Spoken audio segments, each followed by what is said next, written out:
Hello everyone, this is Sean Broccoli here, and in today's video we're going to be continuing on with our episode 3, part 2 for Disgaea 4 complete.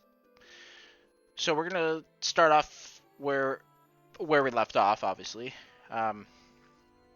So I'm just going to kind of edit out a couple things and just get us right to, I guess, the beginning of the stage, as there's a lot of garbage in between.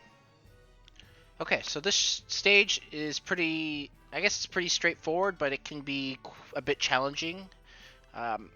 So if you don't know how to, tackle it. So as you can see here, there's a bunch of gunners around the first part of the map, and then at the back you have some female archers. The gunners are going to be the easier part of the level. It's those archers that are going to be the pain in the ass. So what you'll want to do is bring out your strongest fighters. You only need maybe 3 on each side for now. What I do is I start with one of my spear characters, Cassie, and I bring out my gunner. I bring out my healer. I'll bring out Cody as well. I believe I bring out the Sardine Thief.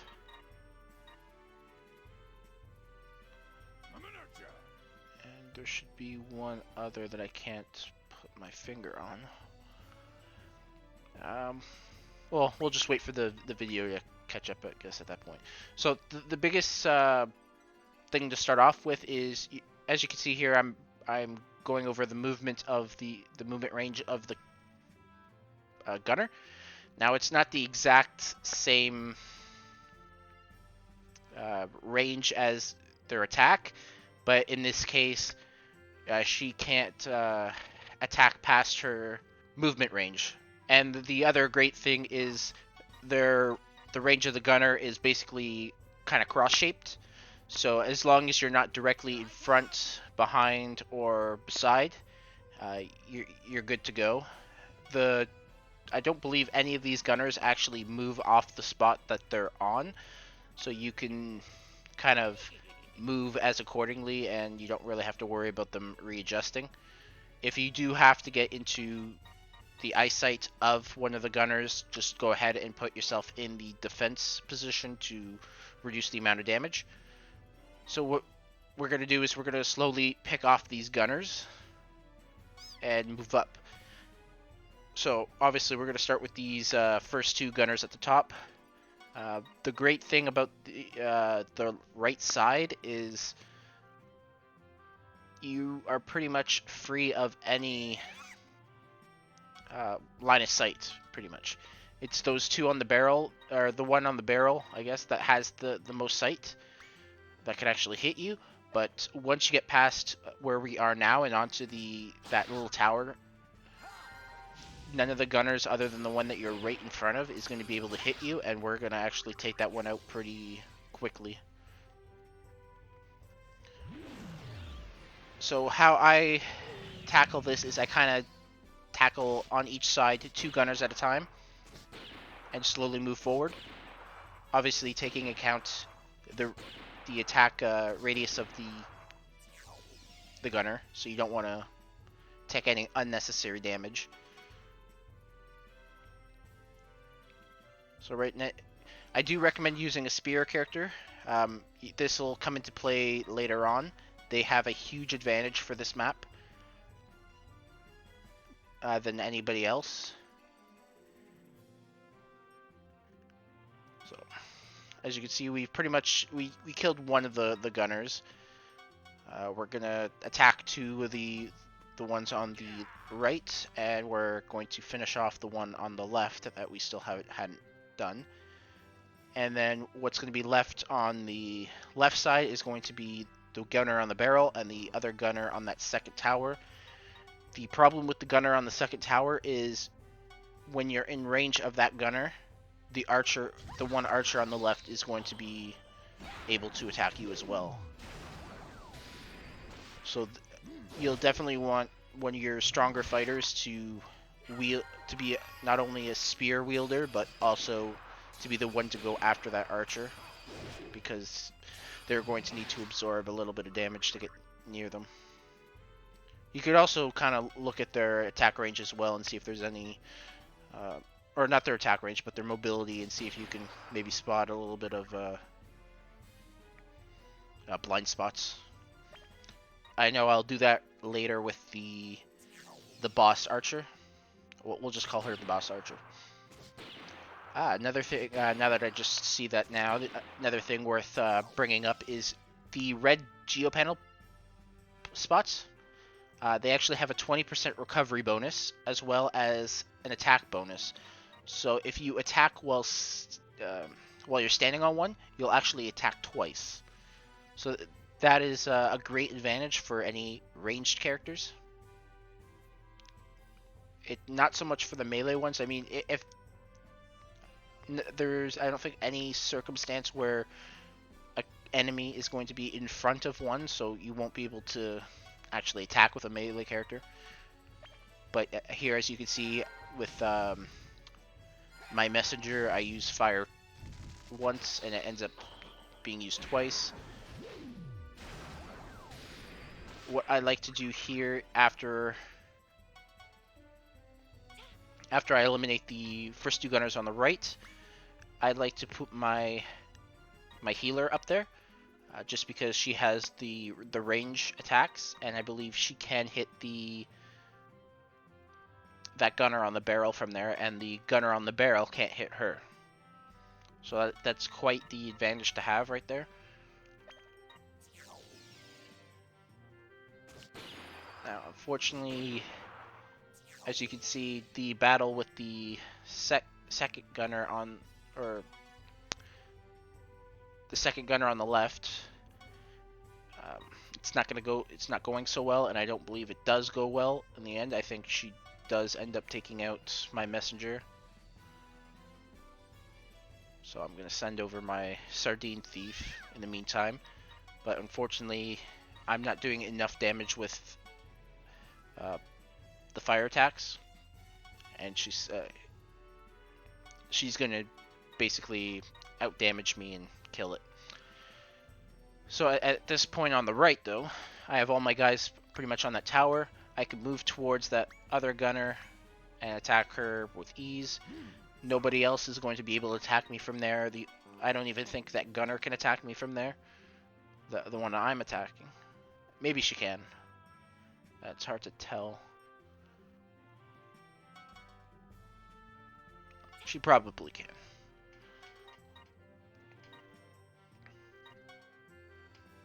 So I'm slowly moving my healer up to that position on the red geopanel there on the tower. I'm going to try and I'm going to heal my gunner. I think I've kind of moved her a little bit too far back. I probably didn't even need to have her move at all, really. Could have waited a turn and just healed her from where she was. I'm going to move the gargoyle up, because what I'm going to, I guess, prepare to do is I'm going to have once all the gunners are done on the right hand side, I'm going to head across these pillars to the top where the archers are, and we're basically going to rush them. And then on the right hand side, it's kind of going to be the same kind of thing. It's going to be slightly different, so I'll kind of get to that when we get there. So we'll head kind of back to the left hand side to go over a little bit more what's going to go on here. So as you can see here, I moved I'm a little late on mentioning this, but I moved the spear character one square away from the gunner on the barrel. This allows my spear character to actually hit her on top of the barrel, rather than just hitting the barrel, destroying the barrel, and having her have to fall down. So that is a huge advantage with the spear characters that you'll have. And then as you can see here, I'm going to be attacking the gunner from that position with my healer and her bow. if you want to kind of speed things up there, you can always do the exact same thing with the spear character. I don't know if you'll. I know if you're directly in front of the barrel, you'll be within range of that middle archer right behind her on the barrel. I don't know if a square back where you would be able to hit her with the spear character. I don't know if you'd be in range then, but you can give that a try if you'd like to kind of speed things up. Because I know um, my healer's kind of a high level. I know it was probably not as high when I did this the first time. It was probably one of my under-leveled characters. So now we're going to slowly move up to the left. We're going to want to take out that one archer. The lucky thing about that is we're only going to be in range of the one archer, so there's only going to be one character worth that can damage us, really. My Sardine Thief should be able to take out the other gunner. Obviously, if you want to speed things up a little bit more, you can have... I'm obviously not using all the characters that I could use on this map, so you could probably summon more and have more people on, I guess, the left side than the right. I don't really know if there will be any advantage to having more on the right than the left. I think I misspoke and said to have more on the right.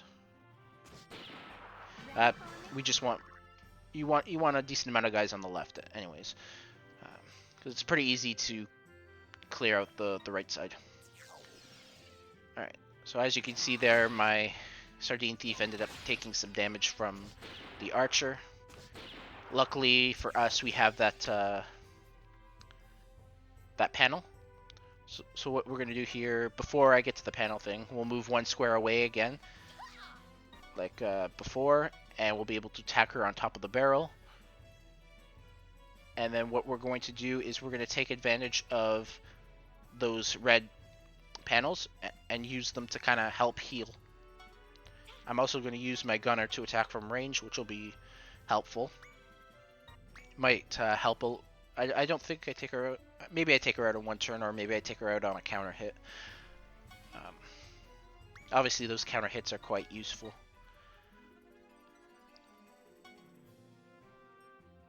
But definitely when it comes to healing, since obviously your healer can't be in two places at once, you'll want to take advantage of those geo panels. So at this point, while we wait for, I guess, for me to take out that archer and end this turn, for that matter, what we're going to be left with is the two archers on the right and the one boss archer.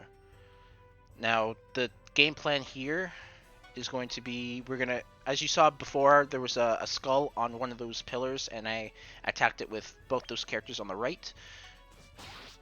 So we need to get rid of that so we can move along those pillars. We're going to come up right behind that far right archer, and we're going to take her out with there. And then we're also going to get the healer to move forward onto that barrel. Now I don't think you can actually jump on the barrel with her. I think I had to actually lift it and throw it away.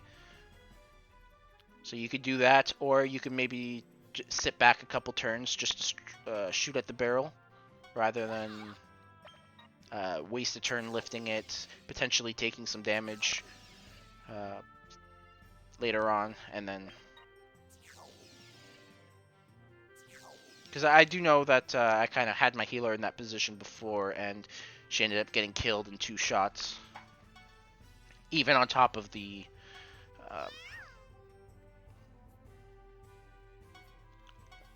Geo panel. So it might be worth not even putting her up there until after you've kind of, I guess, aggroed them with the other characters. Just kind of get her ready to be in position. So as you can see here, we're looking at the movement range of the boss archer. As you can see there, there's two blind spots in the corner of the top area, as well as one of the pillars at the back. what we're going to do is we're going to move our character slowly into those blind spots, and then we'll be able to all converge on her at once.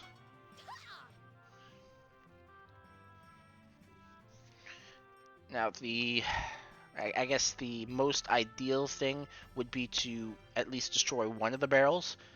I think your spear character might be able to hit her from the top of the two barrels, but of course nobody else is going to. You'll get a bit of an advantage if you can get her down one. Obviously, one of the mistakes I make here is I don't really use the best characters in terms of movement. Like obviously, the Sardine Thief is able to move quite a bit of distance. So I'll move the Sardine Thief onto that blind spot pillar. The Gunner has pretty decent mobility as well, but obviously she isn't packed that much of a punch, which is an issue. And then when it comes to the my Prinny can barely move, which is not very useful for the kind of position I put it in. Same with my Lady Fighter. So in one turn, you kind of want somebody who can move from those corners directly to that the barrel, so that you're able to land those attacks. If I am able to hit the archer from on top of the two barrels with the spear, I think I might be okay with the Lady Fighter, but for sure the Prinny doesn't get there, and it puts me in a bit of a vulnerable position because I can't I'm not going to do a lot of damage in that, I guess, round. And she has a lot of health, so that 20% recovery bonus heals her quite a bit. I actually think she gets a full bar right off of off the first attack, kind of thing.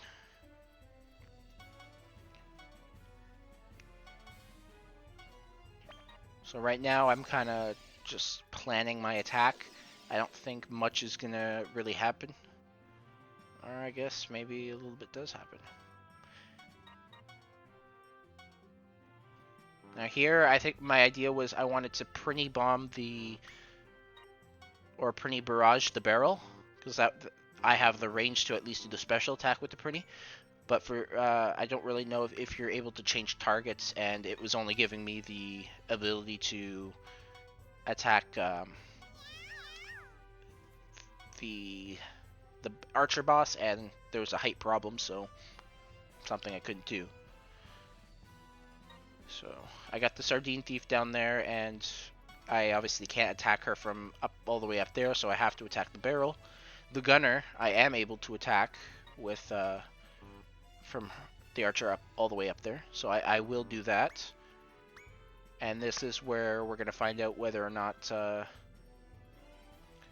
I'm able to hit Tekra there with my my spear Lady Fighter.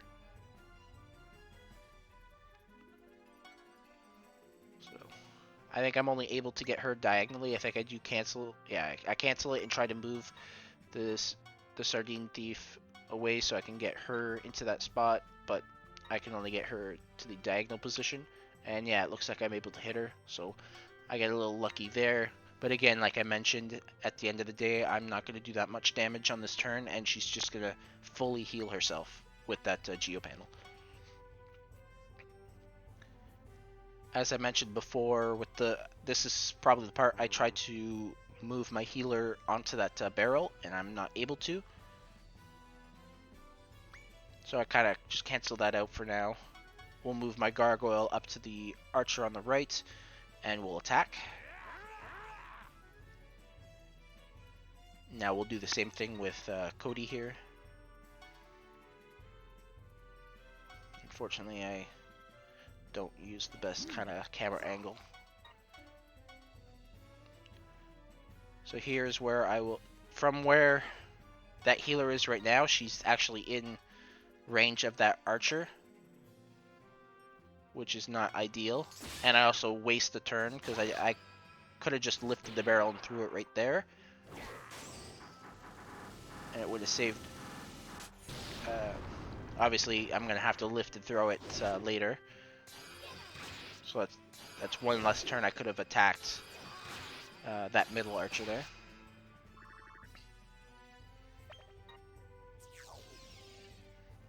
And as you can see, these guys, they pack quite the punch. My gunner went down quickly. My Sith or Cody got wrecked, and there you can see she's pretty much full health again, which is annoying. So we're gonna take it. It probably would have been more worthwhile if I attacked the same barrel that my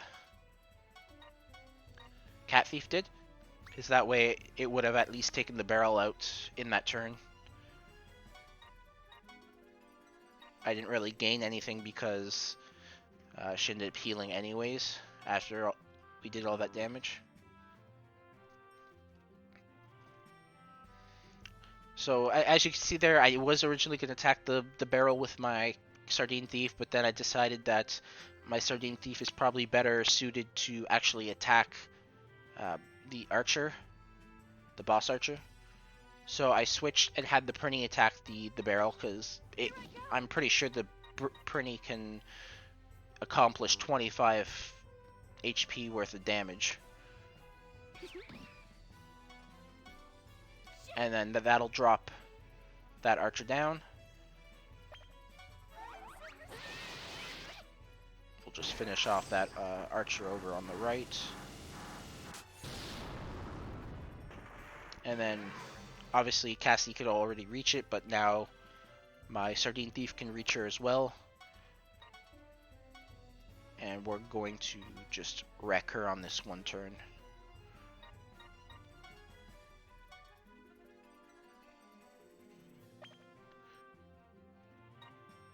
And I'm actually not sure why I didn't attack with my healer.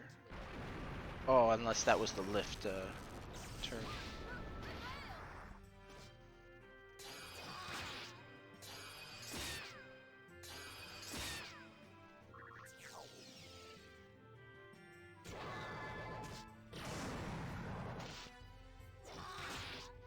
See, what's strange is I kind of noticed that the HP was kind of in the same position as the first attack, but she got way more health the first time.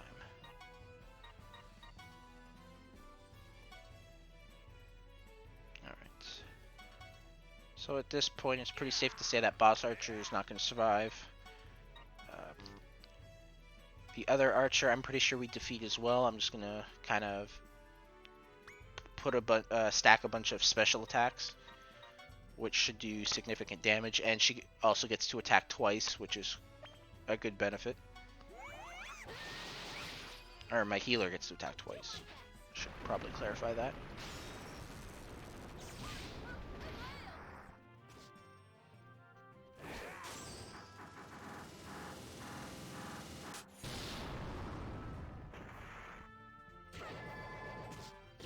And there we have it. That is the end of stage...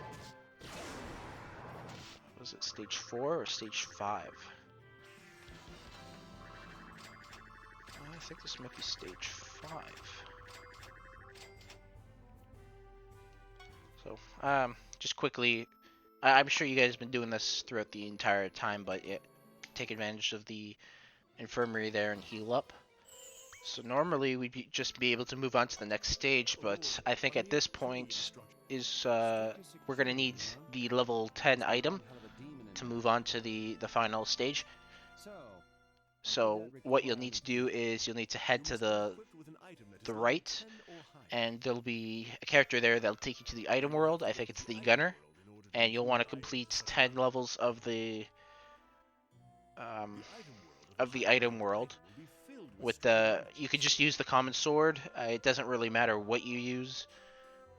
Whatever item you use, it does get, I believe, left with the item world's host or whatever, so you can't actually use that inside of the item world, so it might just be best to use the common sword. You don't actually need to keep it equipped for the level, you just kind of have to equip it talk to Maeve there to initiate the just so you could get into the menu where you can select the final.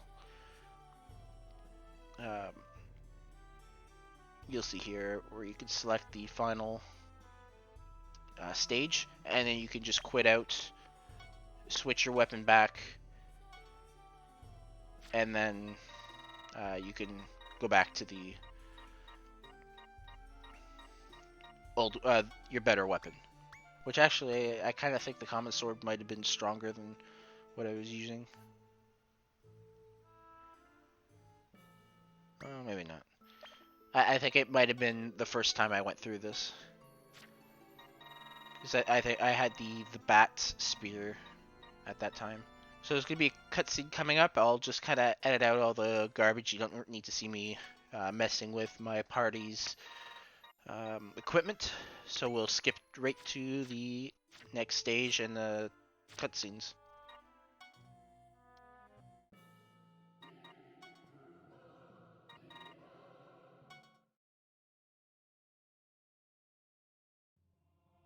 Warden Axel, to fulfill my lord's ambition of usurping the regime, we must first take over Hades.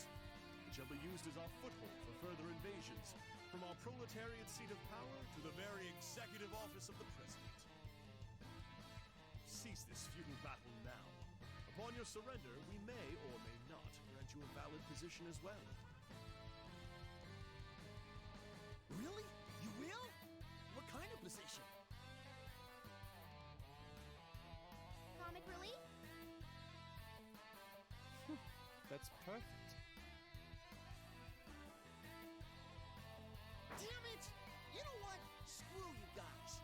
I want to see you try to talk like that after you see what's behind this barrier.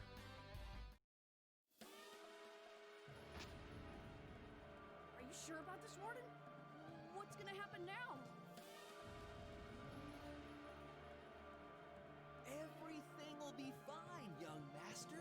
We'll quell these anarchists together and earn our reputations back. Then I'll get promoted to a higher position than Hades Warden, and eventually...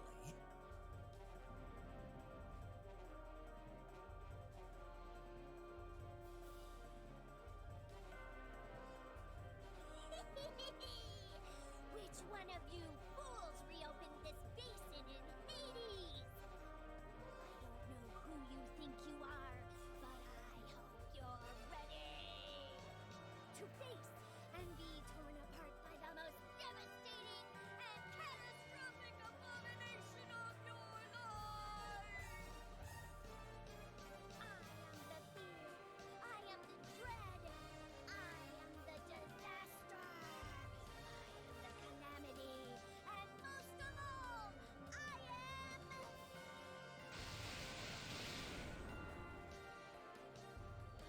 she who sunk the world into blazing chaos.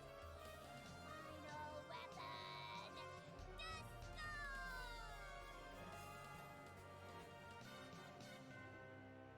She's... The final weapon? The final boss already? This is so lame. Wait a second. Have I seen her before? Now come and challenge me, hero. I'll implant the grimmest despair into the deepest pit of your soul.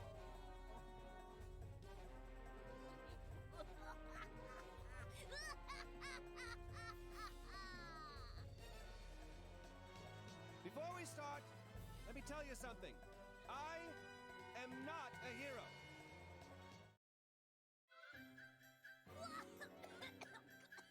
Huh? You're not a hero? So you're not Desco's enemy? Yes, he is! They're all your enemies! Go ahead and give them despair or whatever it is you do! And who are you? Oh, thanks for asking. I'm Warden Axel, the most powerful demon in Hades. No, you're wrong. Desco is the most powerful because Desco is the final boss.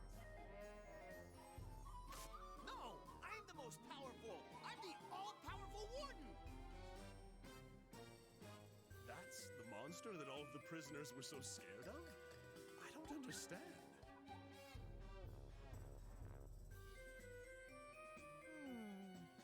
Seriously, I think I've seen her before. I can't remember where. The final boss is supposed to fight a hero. I'm not gonna waste my time on some peons. Oh, stop complaining. Just follow orders and get rid of them, like any final boss would do. Okay then. Disco will kill you all, just like a final boss would do. First, I'll start with you.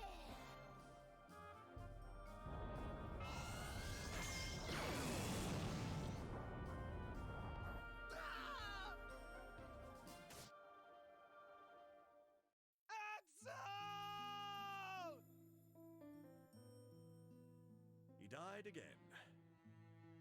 No! Warden Axel!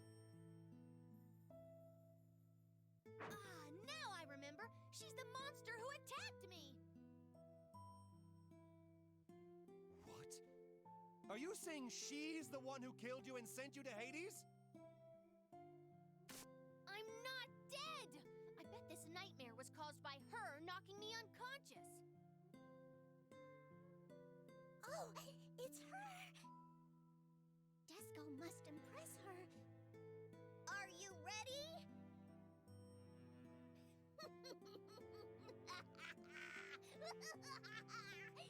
Fear me, you fools! And realize that only heroes can defeat a final boss! Now, who wants to die next? Is it you? Ah! What? Don't look at me! Stop! I'm the son of the president!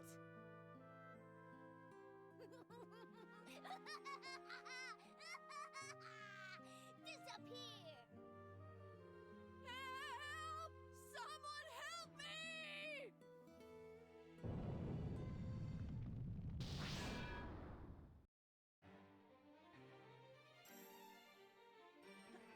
Am I still alive?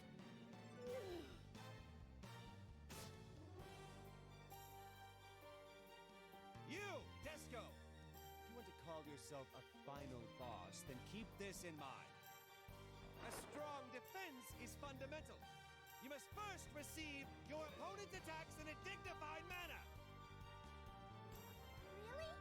Disco had no idea. It is absolutely unacceptable for you to deal lethal damage on your first turn. It completely ruins the balance of the game. I cannot approve of someone like you being the final boss. In fact, no one would approve of such a lousy game if it had that.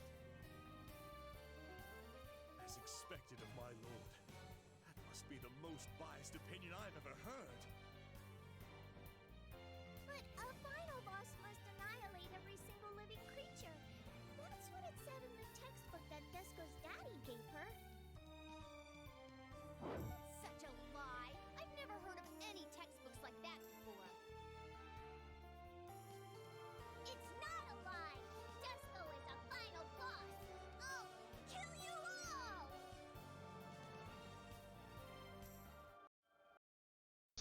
all! Alright, so this is the final stage, stage 6, with the final boss, Disco.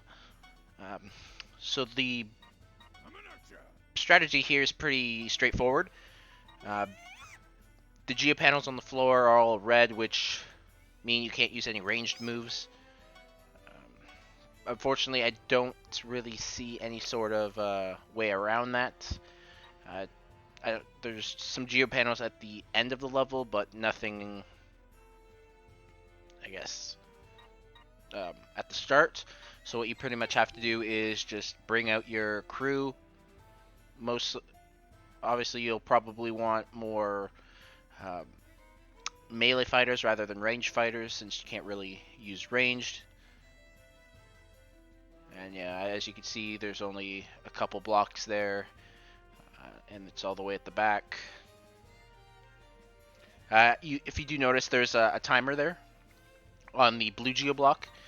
So basically, after 9 turns, that block is going to activate, and it's going to remove the no entry geo panel that surrounds the final boss, Disco.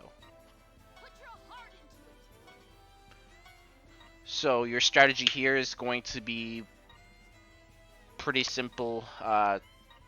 Bring out your crew and then just kind of hold the fort. Or hold the line, as Captain Kiryu would say. So you just want to lure a couple enemies to you. I think the first 3 will definitely come to you right off the bat. I think the 2 gargoyles up there on that second level will probably come as well. You might need to move forward to get them to come, so you might get lucky where you only have to deal with the 3 enemies.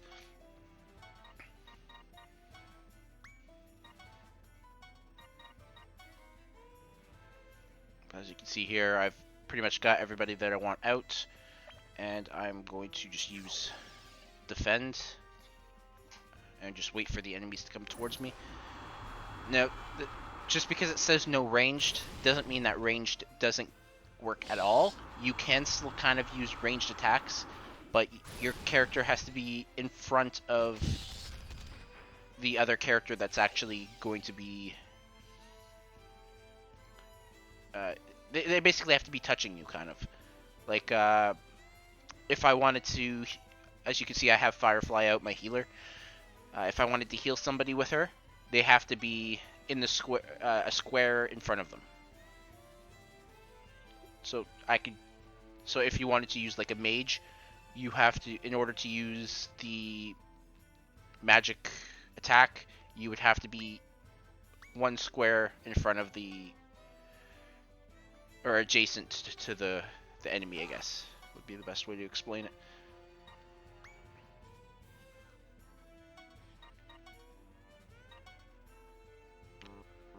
So obviously, I don't exactly have, I mean, my crew is not terrible, but I mean, these monster characters aren't the greatest. And at this point in the level, they're pretty much all close to, I guess, the same level as the enemies.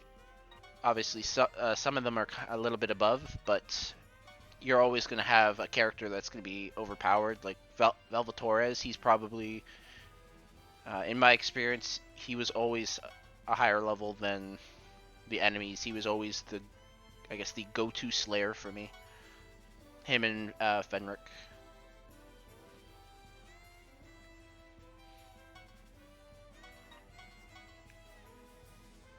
So I believe as long as you stay, you don't pass where any of my characters are. I think as soon as you step on the little mini bridge there, that'll probably activate the gargoyles.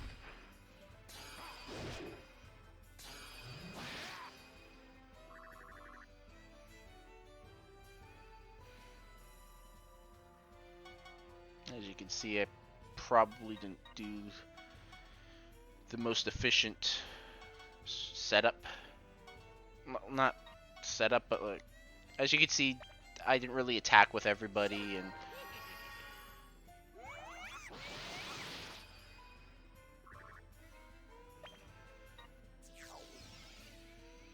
obviously the one on the messenger on the left is going to survive. Oh yeah, so there you see it, because I moved that Prinny onto the bridge, that gargoyle got activated and came down.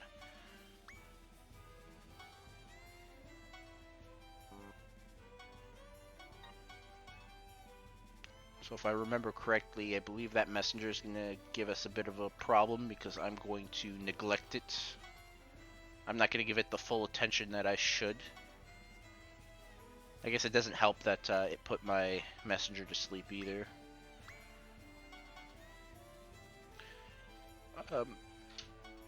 You know, there was another thing that I didn't bring up at this point. Items. don't be afraid to use your items. There's another one of those hoarding things that you're kind of saving them for a moment that's never really going to happen, or it's never going to be urgent enough for you to use it. So, like right here, I could use an item to bring my messenger or wake my messenger up, but of course, because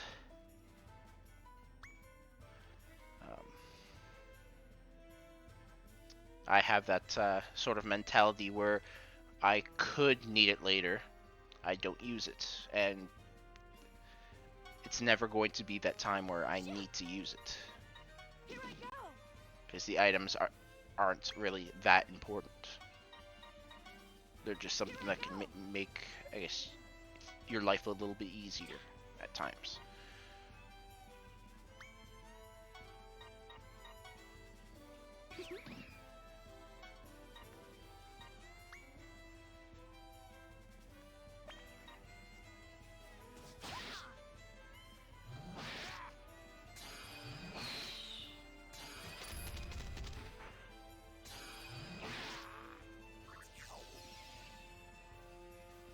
So once we're done with these two enemies here, we're going to start slowly moving up. So actually we ended up triggering that other gargoyle right there. So we'll take him out as well. The next step would be to then trigger the goblins after that. And then the gargoyle, I think the other gargoyles at the far back, they'll probably be triggered with them as well. Depending on how close you get, I guess. It's possible that they just might come alone.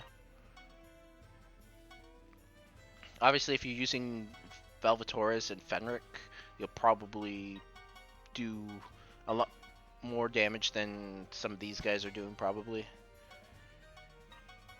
And it does help that they have much better mobility as well. Like some of these guys can barely go anywhere.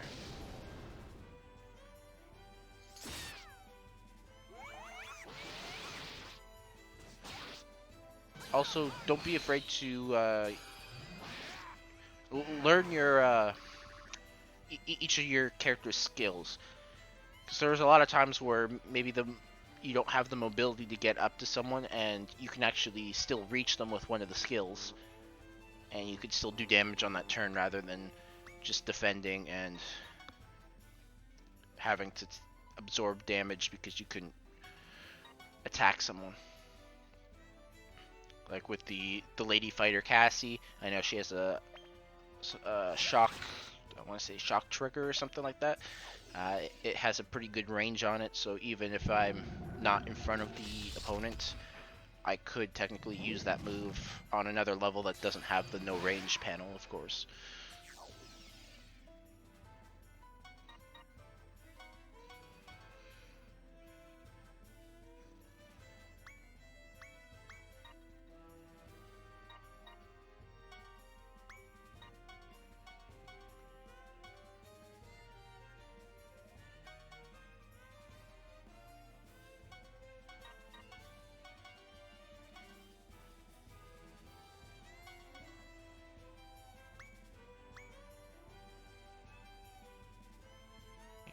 Right there, like, I think that was kind of a poor move on my part.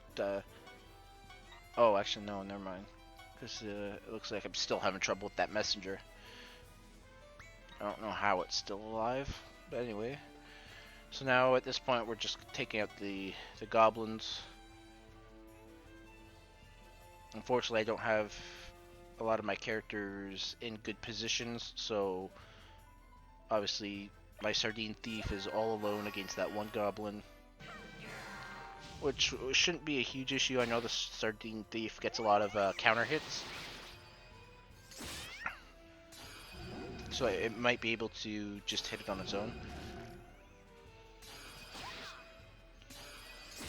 If you get the opportunity to, I guess, improve some attributes of your characters, try to move up the hit and your speed of your characters, because the hit aspect will obviously help you hit or not miss when you're attacking, like I've been doing with that messenger.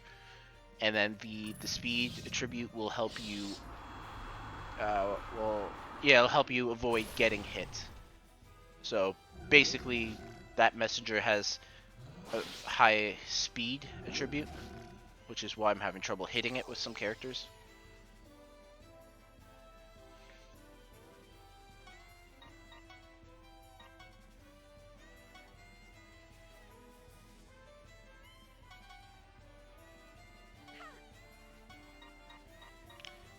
And things are looking a little bleak for my sardine thief friend over there. She's got to deal with 2 goblins and a gargoyle. So I think at this point I'm going to start trying to get some people over there.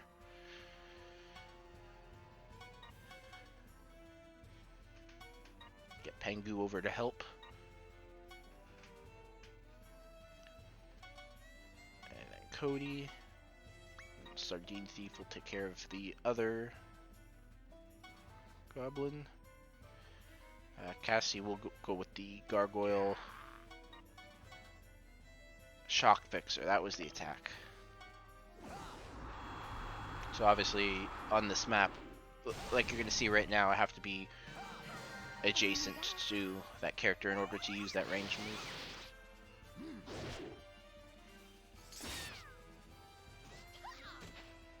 I was finally able to take out that messenger.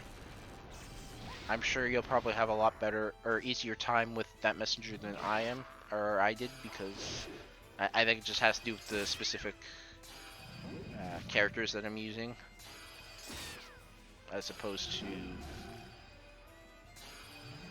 like Valvatoris and Fenric. They're gonna have like a huge hit attribute after you factor in a bunch of your equipment and weapons and stuff like that.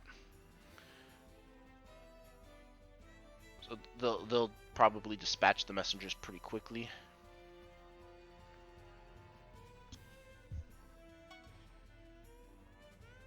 Not to mention, was it Fuka? She'll also do a lot of damage.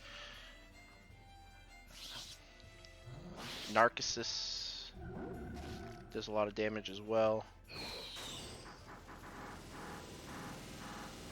Basically, the main characters that you're going to use, they're going to be a lot more useful than the monster characters.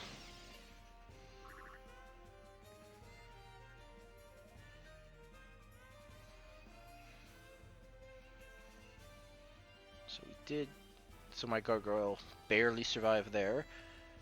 We're going to finish off these last 2 goblins, and then there'll be 2 more gargoyles to take care of before we will confront Disgaea. I haven't actually been paying attention, so I'm not sure how many turns there are left before that block goes off. I'm probably going to guess it's maybe like 2 to 3 more rounds.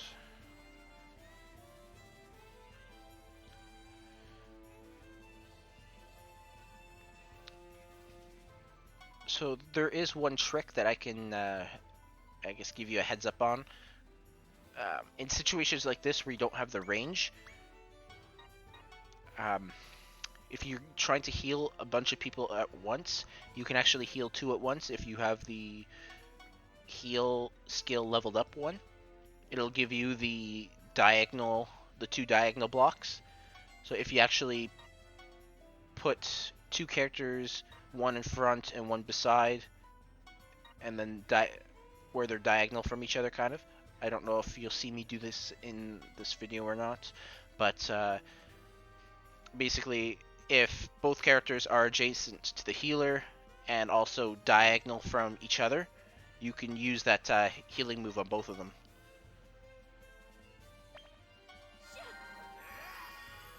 So, kind of wait and see if I do it. I might, it's possible I could use, no, I would have thought that I might have put the Sardine Thief there, but oh well. So basically, I guess just to describe it, if I wanted to do it now, on that stone block right beside the, beside my healer, or, if I put her there, someone there, I could heal both that gargoyle and that character. Alright, so we're officially down to just one.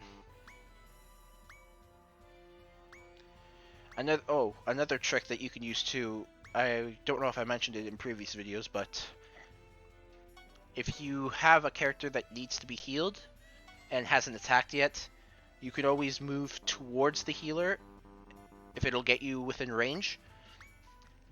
Have her heal you, end the turn, or not end the turn, but execute so that she does the healing, and then you can always move that character back and attack.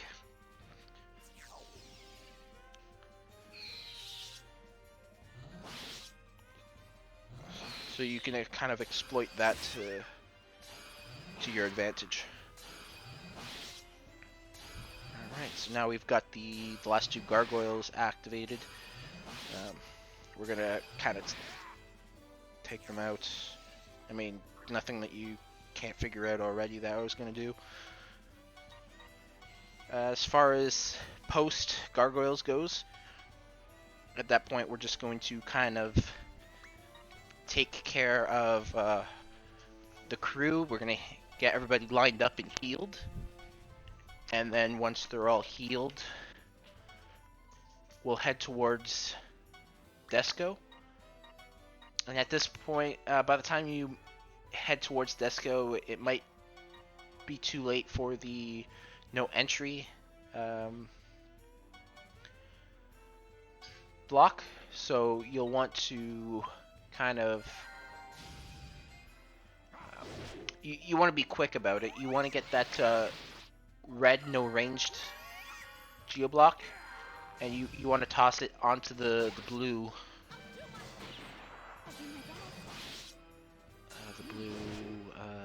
geo panels, because you really want to remove the ranged ability of Disgaea.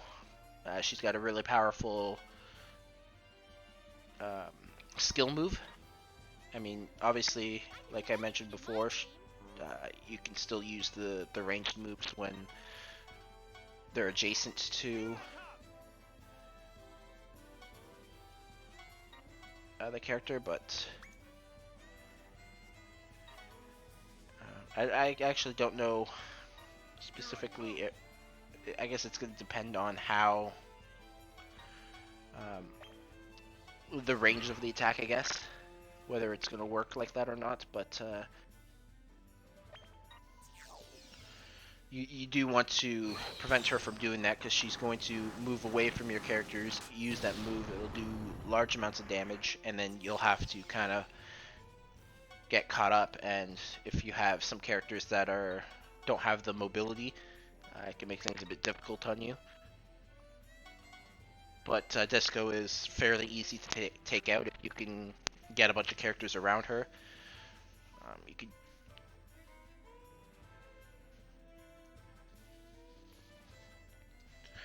especially if you got a couple spear guys, like I've mentioned a lot of times. You got that extra range with the spear, so you can put a guy diagonal from Disgaea, or maybe behind one of the front line guys, and you can still reach them.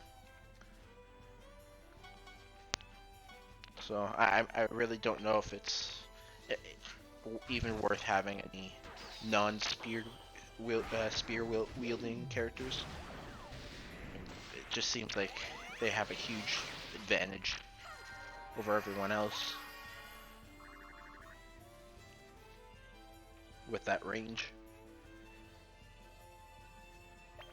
and they do a ton of damage as well.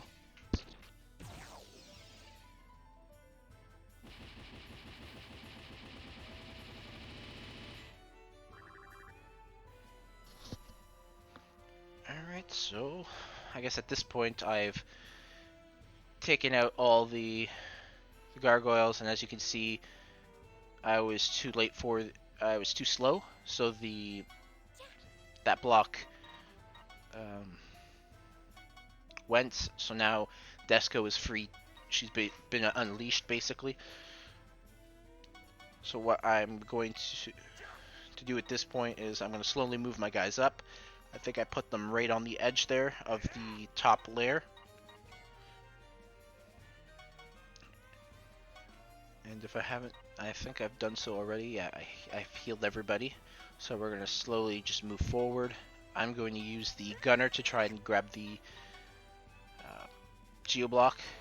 I think I screw that up and I end up throwing it too far.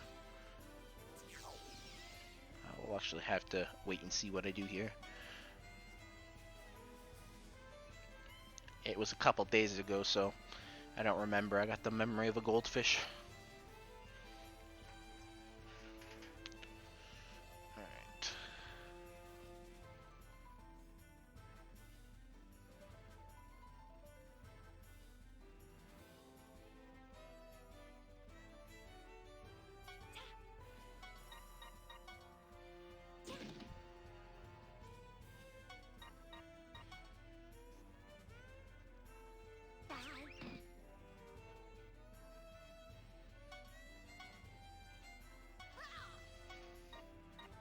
I'll do my best.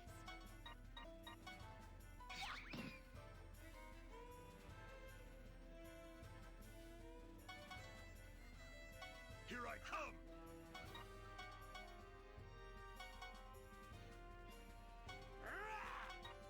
Okay. So far so good. Looks like I did manage to get the block where I wanted. Now we'll attack. Bring these guys forward.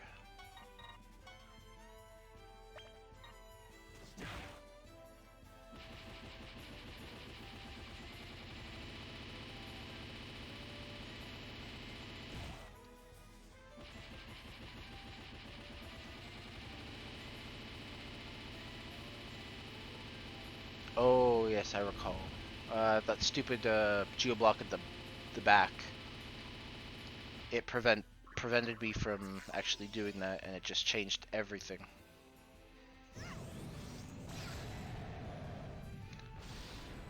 So you might want to send a sacrificial lamb in there to try and take that out first before destroying that. So there, as you can see, that's the final move there, and she took out Jiggles. Poor Jiggles. Had his whole life in front of him. Ahead of him.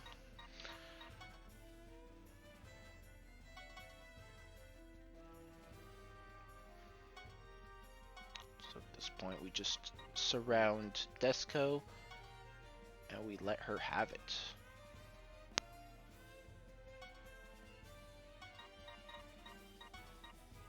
Unfortunately, like I mentioned, poor mobility of these characters kind of hurts. Luckily, I do have the skill move that's able to hit, so I take advantage of that.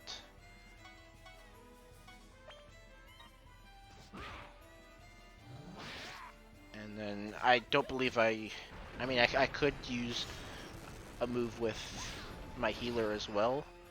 I don't know if I opt to do so or not. I might just, yeah, it looks like I just tried to heal or something. I'll do my best. I tend to be a little conservative when it comes to my healer, because she's obviously one of the most important characters.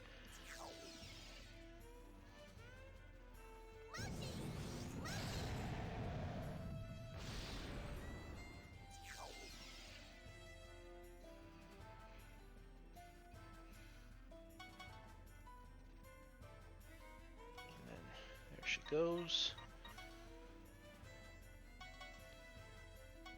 And she wrecks my gargoyle too.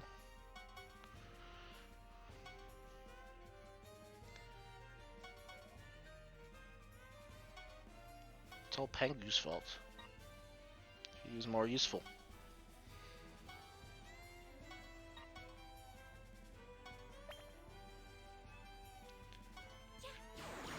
So pretty much at this point, you could probably predict that Desco's not going to survive this round.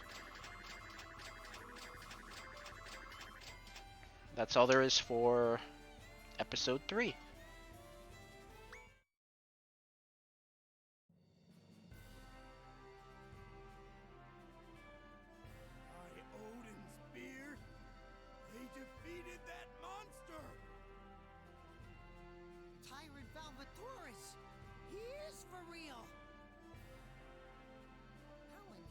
did he regain his power, which legend says he lost. Sardines, of course! Sardines? Absolutely. You guys should indulge in them as well. They will make you stronger. Disco lost. Disco lost against an enemy who wasn't even a hero. So does that mean that Disco isn't a final boss after all? Is she going to be abandoned again?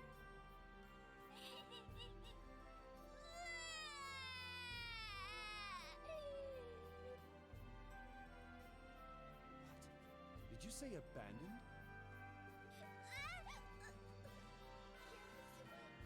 Disco was cast out from the human world and abandoned because she's useless.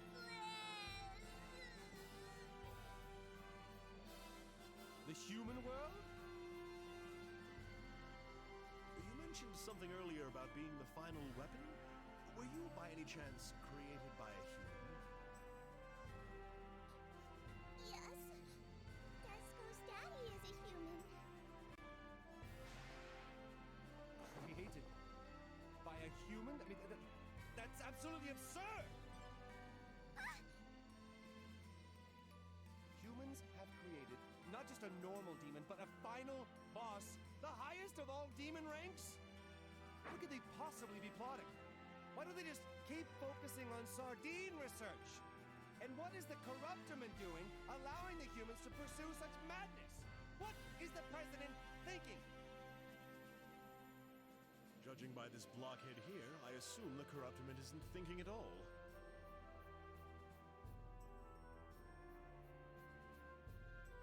Am I the only one left to do this after all? Must I teach a lesson to the unruly humans as well as the rotten Corruptorman? Yes, my lord. And I believe that usurping the regime is the key to doing both. Huh, indeed! Then I accept this duty placed before me. Trinies, demons, or humans, I will turn their worlds into Hades to teach them all a good lesson. Hereby declare right here, right now, to overthrow the current Corruptorman and to Hadify all worlds by forming the Hades Party! Bravo! Your wish is my command. However, that name sounds a bit too straightforward. We should discuss this later. Come with me, Disco. Huh? But Disco isn't really a final boss. Indeed you are not. You're still too inadequate to be a final boss. But I will train you so that one day, you will make a magnificent final boss. But Disco was defeated. How can a defeated final boss ever become a magnificent final boss? Do not be ashamed of your loss. There are tons of final bosses out there who have climbed their way back after a defeat. Besides, only those who have experienced failure and downfall can become stronger. Really? So should Disco let go of her shame that came with her defeat? Yes. So long as you get right back up after a defeat, you'll be fine. Will Disco be able to fight a final battle against a hero someday? I have no doubt about that. When you become a magnificent final boss and spread your evilness, Hero will surely confront you. Will Disco be able to pull off 3 transformations and bribe the hero by offering them half of the world? Of course, if you can keep up with my training. I promise to push you until you obtain the power of a worthy final boss.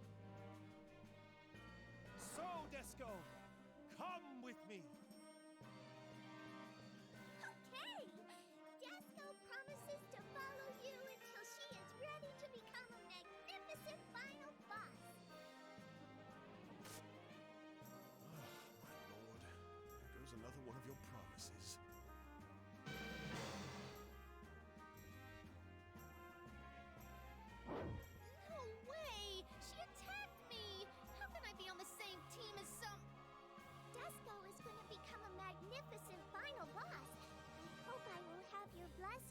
sis? Big sis? Yes, Desco's big sis. Oh, she's your younger sister. You two better get along then. Absolutely not. Do you see any family resemblance between us two? She said she was created by humans. But you were created by humans as well, correct? Yeah, but I'm the product of the love between my mom and dad.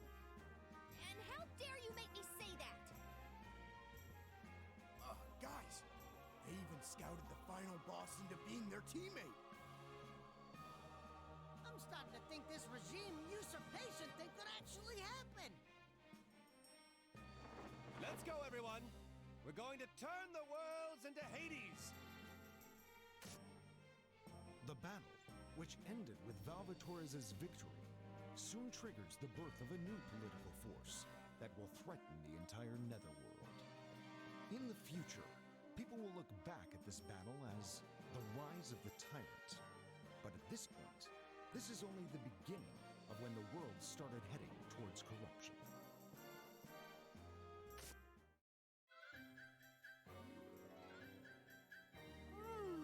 Huh? What happened? Oh, I almost forgot about him. Hey, you're coming with us too. Where to? Never mind, that doesn't matter. Why do I gotta tag along with you guys? Why? Don't you know what's going on right now? You should read the newspaper.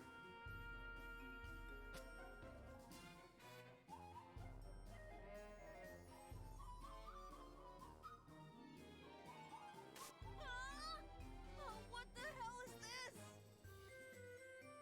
Your father must be very upset to hear about this news. You should come along to relieve his heart as soon as possible.